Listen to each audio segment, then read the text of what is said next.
Magandang araw mga kasari-sari, kamusta po ang inyong tindahan? Kamusta ang inyong negosyo dyan? Sana ay okay lang, lahat ay maganda ang benta ngayong araw na ito. So ngayon magsishare si Ate Tintin sa mga baguhan dyan, sa mga wala pang tindahan, para sa inyo ito. Gusto kong magkaroon kayo ng kaunting idea kung paano ba nagsimula si Ate Tintin. Pero bago yan, makikiusap ako, paki-like at saka share. Higit sa lahat, pa-subscribe na din mga kasari ha. Para syempre magkwentuhan tayo ng ganitong kapaki-pakinabang na marites. Ano, di ba? Magka-idea kayo, makatulong sa inyo ito na kung kayo ay mag-iisip na magtindahan na, kahit papano mayroon na kayong kaunting kaalaman, may background na kayong mga kasari. So, si Ate Tintin ninyo nag-start ng 20,000. Talagang sobrang alog-alog, sobrang pangit ng itsura pa ng tindahan niya dahil ang aking tindahan bagamat maliit, yung mga stante nito ay malalapad. So, 'di ba? Ang pangit pagka ganun ang tindahan mo tapos yung iyong paninda ay napakakonti. Pero wala tayong magawa kasi yun lang yung aking capital na naipon. Sa totoo lang mga kasari, ang 20,000 ay sobrang alog-alog. Siguro mga ilang linggo, nakadagdag din ako ng pampuhunan na dinagdagan ko ng 15K. Pero yun ay hiniram ko lang sa kakilala ko. Pero syempre, walang tubo yun mga kasari. Ngayon, nung nahiram ko, naibalik ko na rin naman siya sa tagal ko na ng pagtitindahan. Siguro mga mahigit na akong 3 years na nagtitindahan ngayon. Lahat ng yun ay akin nang naibalik. Ang nakikita nyo ngayon sa aking tindahan ay hindi na yan puhunan, kundi tubo na lang. Bakit? Ang 20,000 na naging puhunan ko noon dito ay na-scam ako. So, nawala na ang puhunan. Tubo na lang yan.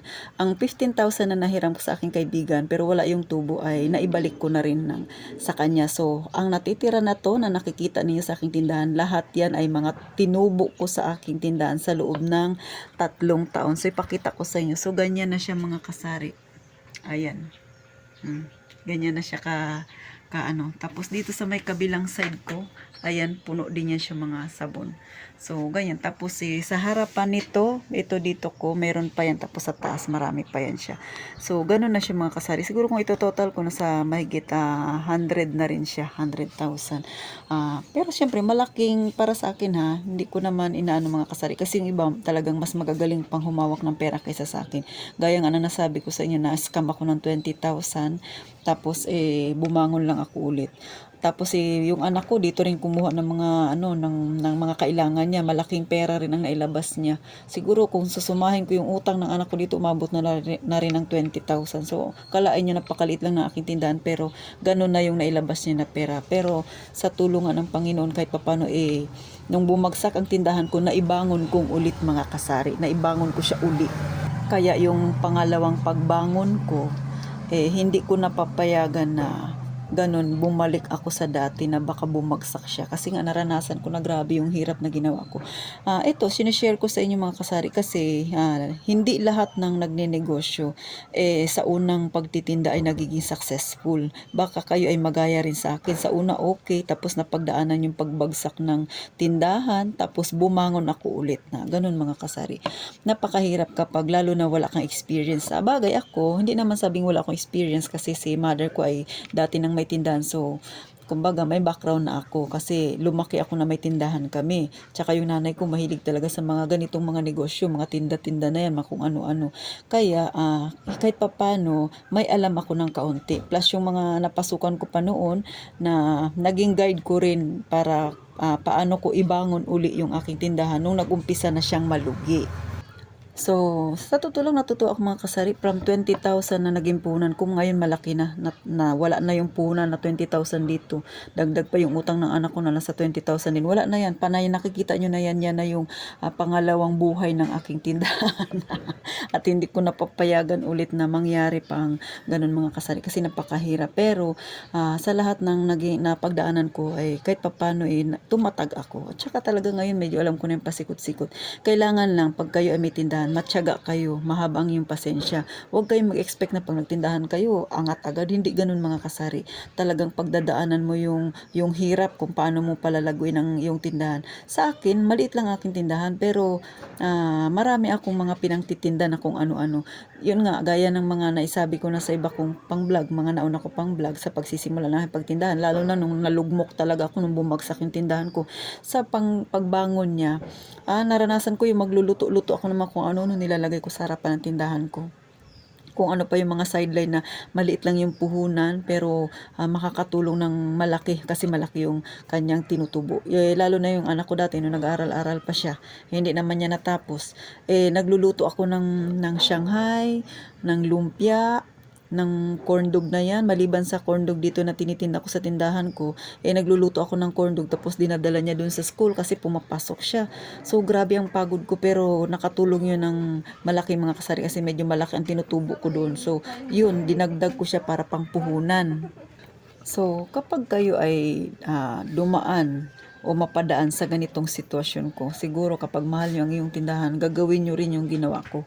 Lahat ng pagtitinda, ginawa ko na mga kasari. Kasi sa totoo lang, wala na talaga ako mapagkukunan ng puhunan noon. Kasi nga, di ba, una, 20,000 na, tapos nagdagdag ako ng 15,000. Paano, na-scam ako. Tapos dagdag pa itong anak ko na siging kahingi ng pera sa akin. So, ang laki na ng perang nailabas ko. Kaya magda-down talaga yung tindahan. Pero nung bumangon ako ulit, doon ako naghigpit ng husto. Kasi ayoko nang balikan yung hirap na naranasan ko, yung mga pinagagawa ko sa tindahan ko. Kasi nga, lahat ng pagtitinda na kung ano-ano ginawa ko na para makadagdag ako doon sa capital ko, para madagdagan ko yung laman ng aking tindahan. Kasi wala na akong mahihiraman eh. Nagsanla din ako ng aking ilang alahas, ng isang perasong alahas, dinagdag ko dito. Tapos syempre, may tubo yung buwan-buwan, pero sa awa ng Diyos, natubos ko na yun siya. At ito na nga yung tindahan ko ngayon, yan ang itsura niya. So, kayong mga gustong magkaroon ng tindahan, tapos pagdaanan nyo yung kagaya ng sa akin, kung talagang nasa puso nyo yung pagtitinda, walang imposible, makakabangon at makakabangon kayo. Kaya nga, pagka kayo ay empleyado ngayon at nagbabalak na magkaroon ng tindahan, siguraduhin ninyo na handang-handa na ang loob ninyo. At saka yung mga sinasabi na titintin, syempre ilagay nyo rin sa isip at puso ninyo kasi maaring makatulong yan sa inyo pag kayo ang nasa sapatos ko na, nasa ganitong kalagayan na sa akin. Sa ngayon, okay na lahat mga kasari. Medyo nakaka-relax na sa titintin kasi nakabawi na yung aking tindahan. Nakabawi na ako, nagdagdag ng paunti-unting syempre mga paninda ko. Hanggang sa ngayon ay dumami na siya. Pero nagsisipag pa rin ako mag-repack, mga kung ano-ano. Kung ano ako nung nag-umpisa ako, ganun pa rin ako hanggang ngayon. Hindi pa rin ako nagpapakampante kasi nga baka maulit siya.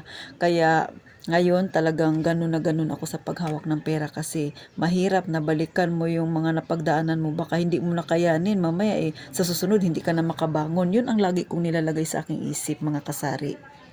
Sa ngayon, kahit papano, sumasabay na si Titintin sa mga may tindahan dito, kahit malit lang ang tindahan, di ba? Gaya nga ng nauna kong vlog ng mga nakaraan, may Gcash na si Titintin, kahit papano nagkakaroon na ng laman, o di ba? Kaya masayang masaya ako. Maliban pa doon na lahat ng mga tinitinda ko, mga katulad ng tinapay, medyo click talaga siya ngayon mga kasari. Malaki yung aking tinutubo. Hindi naman sabing malaki. Nasa tama lang din kasi syempre yung mamimili ko ay nasa masa. Pero kahit papano medyo lumaki-laki na ang benta ng tindahan ni Ate Tintin. At saka medyo gamay ko na yung mga customer ko, alam ko na yung mga kiliti, alam ko na yung mga i-stock ko dapat, alam ko yung hindi. So kung makikita ninyo, talaga namang waging-wagi na ang tindahan ni Ate Tintin ngayon mga kasari. Pero syempre, marami pa rin akong pangarap na gustong gawin, katulad ng pagre-renovate nga nitong aking tindahan. Gusto ko mapinturahan siya. Pero syempre, dahan-dahan lang sa pangarap mga kasari kasi ayoko namang ubusin yung pera, o diba? Lalo na ngayon, malapit na naman ang January. Mga ilang linggo na lang, magja-January na, magpapalit na yung taon, di ba? So, kailangan ng pera na titintin kasi nga magre-renew siya ng lisensya. Pero meron akong naitabi. Gaya nga ng nasabi ko sa inyo, January pa lang ng unang taon ng 2023, nag-aalkansya na ako. Kasi mahirap na kung kailan na yung malapit na saka ka mag-iipon, baka wala ka nang maipon, mangangarag ka na. So ngayon medyo relax sa titintin dahil may pera na ako na pang-renew sa aking City Hall. Tapos minsan ginagamit ko siya pag may nagpapa-GCash yung cash out. O ginagamit ko muna siya, hinihiram ko muna, 'di ba? Sayang pa yung tubo ng 10 pesos, 15, 20. So ganun mga kasari. Syempre tinutulungan ko yung aking GCash para kahit papano ay umunlad-unlad naman mga kasari. So paano mga kasari? Sana nakakuha kayo ng kaunting tips kay Ate Tintin. Paano siya nagsimula? Paano siya na-broke ng paunti-unti dahil sa nangyaring scam? O 'di ba? At paano ako muling tumayo? Sana ay makatulong ito ng malaki lalo na sa mga iba diyan na medyo struggle din ngayon. At sa mga walang tindahan pero nagbabalak na magkaroon ng tindahan, sana makatulong ito ng malaki sa inyo, motivate sa inyo mga kasari at makapagbigay lalo ng lakas ng loob para syempre na ipagpatuloy kung ano ang inyong mga pangarap ha. So thank you po ng marami mga kasari at sana mag-iingat kayong palagi mga kasari.